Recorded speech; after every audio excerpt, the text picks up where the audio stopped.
Nama Matius dalam bahasa Yunani adalah Mattaios, berasal dari bahasa Ibrani Matityahu, disingkat Mattai, yang artinya pemberian Tuhan. Ia adalah seorang pemungut cukai yang kemudian dipanggil Tuhan Yesus menjadi muridnya, Matius 9 ayat 9. Hal ini menimbulkan sungut-sungut di kalangan orang Yahudi. Sebab saat itu para pemungut cukai dianggap sebagai pengkhianat, dikarenakan oleh hubungan mereka yang erat dengan penjajah Romawi. Namun, sekalipun Matius adalah mantan pemungut cukai, ia tidak toleran terhadap para pemungut cukai. Di dalam Injil yang ditulisnya kemudian, ia menggolongkan para pemungut cukai sebagai orang-orang berdosa, Matius 9 ayat 10.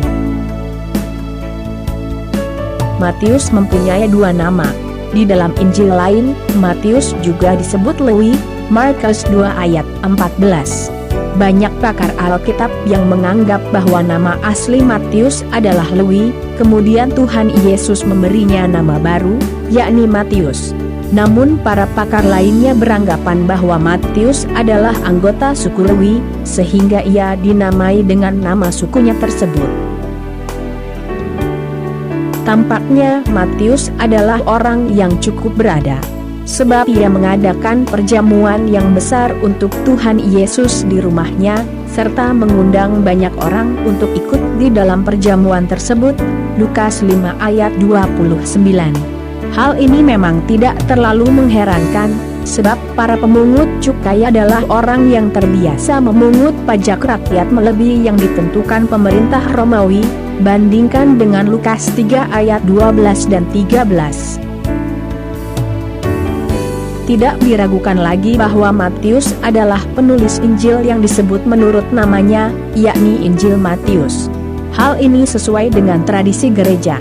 Papias, 70 hingga 155 Masehi, salah satu bapa gereja yang banyak menulis tentang tradisi Kristen, mengatakan dengan jelas bahwa Matius adalah penulis Injil Matius.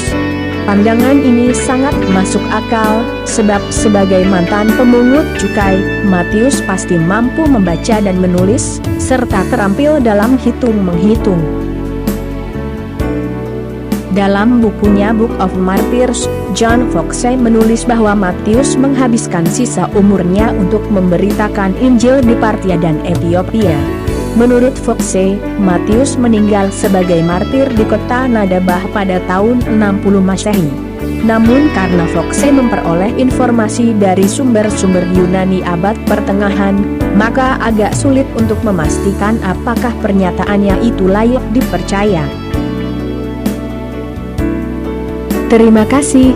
Tuhan Yesus memberkati kita.